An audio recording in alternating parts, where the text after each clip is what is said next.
پاکستان افغانستان سے ہونے والی دہشت گردی کو قصوروار ٹھہراتا ہے اپنی سرزمین پر ہونے والے حملوں کے لیے۔ اسی بارے میں مزید بات کرتے ہیں اسفندیار میر سے، جو اسکائپ کے ذریعے ہمیں جوائن کر رہے ہیں۔ اسفندیار، ایک طرف تو پہلے افغانستان کی بات کر لیتے ہیں، جو ریسنٹلی صدر بائیڈن کا بیان آیا ہے۔ انہوں نے افغانستان سے فوجیں نکالنے کا کریڈٹ لیا اور اب وہ یہ کہہ رہے ہیں کہ دوحہ معاہدہ ان سے پہلی حکومت نے کیا تھا، اس لیے انہیں اس پر عمل کرنا پڑا۔ معاہدے کے 3 برس بعد اس بیان کا مطلب کیا ہے؟ شکریہ عاطف، آپ نے شو میں بلایا۔ دیکھیں، دوحہ معاہدہ کنٹروورشل تھا اور ہے، اور میرے خیال میں رہے گا۔ پریزیڈنٹ بائیڈن نے اس پلیٹ فارم پہ کیمپین کیا تھا کہ وہ امریکی فوجوں کو افغانستان سے نکالنا چاہتے تھے، اور چنانچہ انہوں نے ان کو وہاں سے نکالا۔ دوحہ معاہدہ ٹرمپ ایڈمنسٹریشن نے نیگوشیٹ کیا تھا، سائن کیا تھا، کمٹ کیا تھا، لیکن اس میں کافی ساری کنڈیشنالٹیز تھیں جو کہ طالبان کو پورا کرنی تھیں۔ اگر صدر بائیڈن چاہتے تو وہ کہہ سکتے تھے کہ چونکہ طالبان نے وہ کنڈیشنز پوری نہیں کیں، چنانچہ ہم بھی باؤنڈ نہیں ہیں کہ افغانستان سے وڈرا کریں۔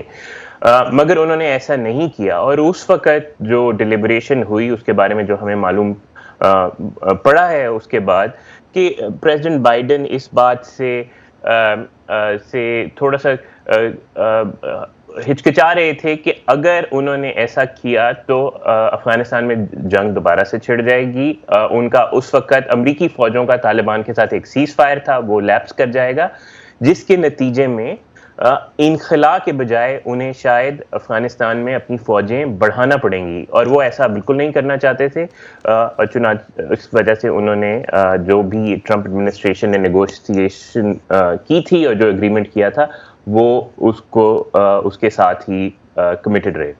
اچھا، یہ طالبان جو ہیں وہ اب باقی دنیا کے ساتھ تعلقات ان کی نوعیت کو آپ اس وقت کیسے دیکھتے ہیں؟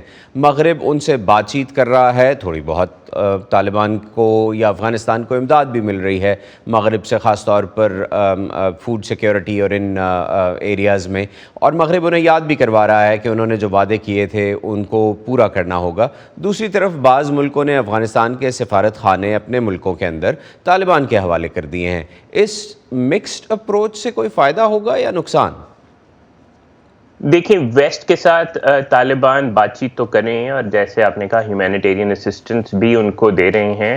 امریکہ اس وقت طالبان کی حکومت کو ہیومینیٹیرین چینل سے 2 ارب سے زائد کی امداد دے رہا ہے، ہیومینیٹیرین چینل سے اسٹرکٹلی۔ لیکن اس کے beyond political engagement, political recognition کی طرف اس وقت کوئی پیش رفت ہمیں نظر نہیں آ رہی، نہ ویسٹ کی طرف سے اور نہ ہی ریجنل کنٹریز کی طرف سے۔ طالبان کو بہت امید تھی کہ چین، روس اور پاکستان شاید ان کو جلدی ریکگنائز کر لیں گے، لیکن ایسا نہیں ہو رہا۔ ہم نے دیکھا پچھلے 1 مہینے میں چند مشنز نے، ڈپلومیٹک مشنز جو افغانستان میں موجود ہیں، انہوں نے اپنی پریزنس کو سکیل بیک کیا ہے، جس میں سعودی عربیہ سر فہرست ہے۔ انہوں نے کافی زیادہ اپنے ڈپلومیٹس کو وہاں سے نکال لیا ہے، جس کی وجہ شاید سیکیورٹی ایشوز بھی ہیں، لیکن سیاسی مسائل بھی ہیں۔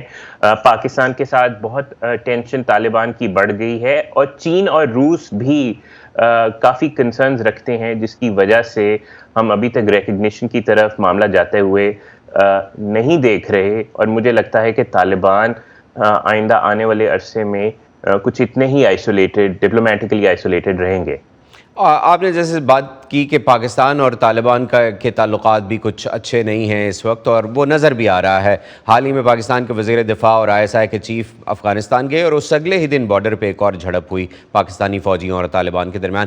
پاکستان کا یہ بھی الزام ہے کہ ملک کے اندر ہونے والی دہشت گردی کا تعلق افغانستان میں موجود عسکریت پسندوں سے ہے، اور طالبان فی الحال انہیں روکنے میں ناکام ہیں یا پھر انہیں روکنے کے لیے سنجیدہ نہیں ہیں۔ پاکستان کی طالبان کے ساتھ زیادہ انگیجمنٹ کیا اس معاملے میں کارآمد ثابت ہوگی؟ دیکھیں، پاکستان نے کافی انگیج کیا ہے طالبان کے ساتھ پچھلے 18 مہینے میں۔ جب طالبان کی حکومت آئی تو پہلے 4-5 مہینے میں تو پاکستان یہ مدعا لے کر انٹرنیشنل کمیونٹی کے پاس گیا کہ طالبان کو نارملائز کیا جائے، ان کو ریکگنائز کیا جائے، ان کی امداد کی جائے، ان کو سٹیبلائز کرنے کے لیے انٹرنیشنل کمیونٹی اس حکومت کی مدد کرے.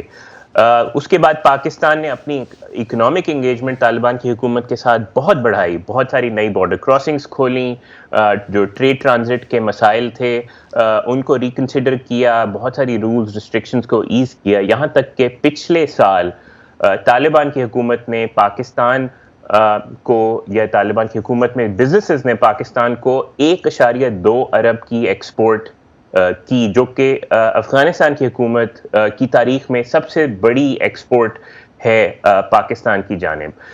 لیکن اس سب کے باوجود, اس انگیجمنٹ کے باوجود, طالبان ٹی ٹی پی کے ساتھ بہت کمیٹڈ ہیں. ان کی لیڈرشپ کو ایک طرح کا پولیٹیکل اسائلم دے رکھا ہے, ان کے فائٹرز کو ٹریننگ کی اجازت, فنڈ ریزنگ کی اجازت دے رکھی ہے. مجھے نہیں کلیئر کہ مزید انگیجمنٹ کی کیا صورت ہو سکتی ہے, اس کی کیا شکل ہو سکتی ہے, کیونکہ پاکستان پچھلے ایک آدھ سال سے کافی انگیج کر رہا ہے. رائٹ. ٹھیک ہے, بہت شکریہ اسفندیار میر, آپ نے ہمیں جوائن کیا. ہمارے سیگمنٹ کا ٹائم یہیں ختم ہو رہا ہے. شکریہ, آپ ہمارے ساتھ تھے.